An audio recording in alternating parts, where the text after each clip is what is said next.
आ गया। क्या आप इस नोटिस के बाद आप लोग आगे एक्शन लेंगे?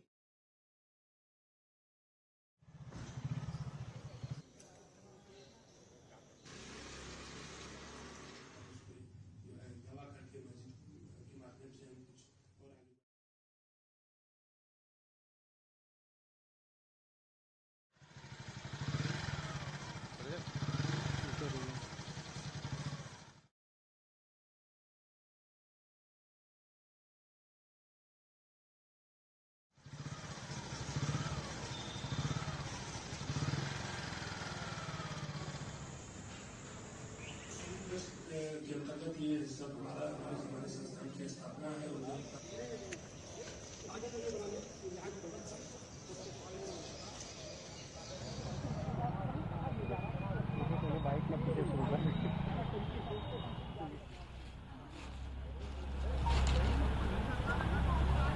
वक्फ बोर्ड की नोटिस यूपी सेंट्रल सुन्नी वक्फ बोर्ड ने उदय प्रताप कॉलेज वाराणसी को 6 दिसंबर 2018 को जो यहाँ पे एक मजार और मस्जिद है यूपी कॉलेज परिसर में, उस संबंध में उसकी जमीन के संदर्भ में और उससे रिलेटेड और भी जो जमीन है उसके संदर्भ में एक नोटिस भेजा था कि क्यों न जो है इसको यूपी सुन्नी सेंट्रल वक्फ बोर्ड में पंजीकृत कर लिया जाए।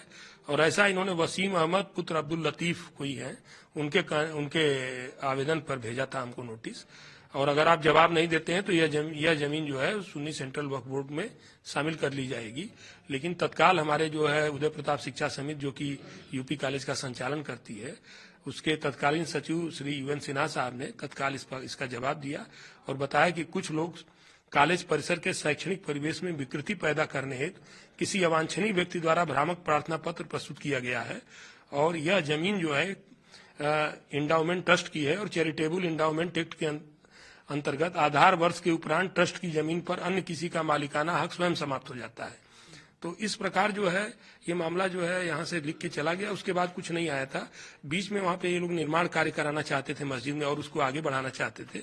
उस पर हम लोगों ने रोक लगाया। थाना अध्यक्ष शिवपुर को हमने सूचित किया, जो भी निर्माण सामग्री थी और जो भी वहाँ पे अवैध निर्माण कराए जाने का प्रयास था वो सब खत्म कराया और पुलिस को सूचना दिया। पुलिस हमेशा वहाँ पे हरकत में रहती है और इसके अलावा जो है अवैध तरीके से ये लोग जो है हमसे जो है हमारे बिजली कनेक्शन से इलेक्ट्रिसिटी कनेक्शन लेकर के चला रहे थे, उसको भी हमने कटवा दिया है। वर्तमान में ये लोग जो है बिजली का कनेक्शन नहीं ले पाए, इलेक्ट्रिसिटी कनेक्शन नहीं ले पाए। इसलिए नहीं ले पाए हैं कि इनके पास कोई भी दस्तावेज मस्जिद के संबंध में नहीं है।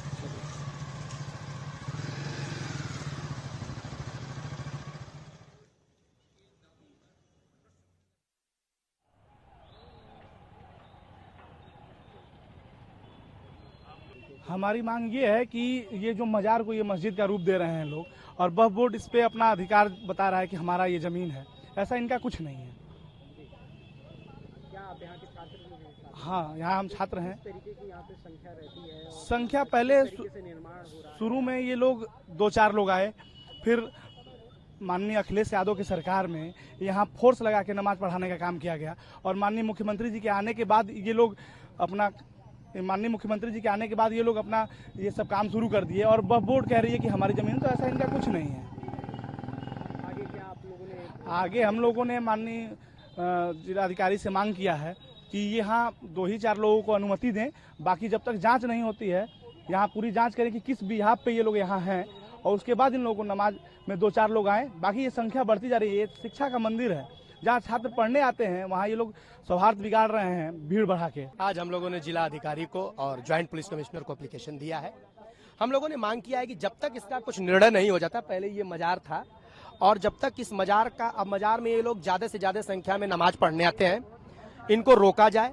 जब तक इसका निर्णय नहीं हो जाता तब तक पुलिस प्रशासन से हम लोगों की मांग है कि इन लोगों को जो ये हजारों की संख्या में लुंगी पहन के आते हैं, इन लोगों को रोका जाए।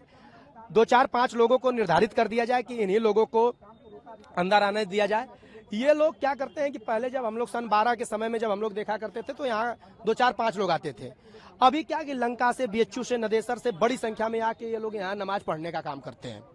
तो ये पुलिस प्रशासन और जिला प्रशासन इसको पता करे कि ये है क्या। ये जब जमीन कॉलेज की है तो इस पे इनका है क्या, ये लोग क्यों यहाँ आते हैं पढ़ने इतनी बड़ी संख्या में, जब आज बड़े समय तक नहीं आते हैं। तो पुलिस प्रशासन इसकी जांच करे ना कि जब ये 60 से मस्जिद है तो आप लोग लंबे समय से क्यों नहीं आते हैं, आप ये 5 साल के भीतर क्यों आने का काम किए हैं। तो हम लोगों की मांग है कि जो लोग सामाजिक उन्माद को बिगाड़ने का काम कर रहे हैं उनके खिलाफ कार्रवाई हो।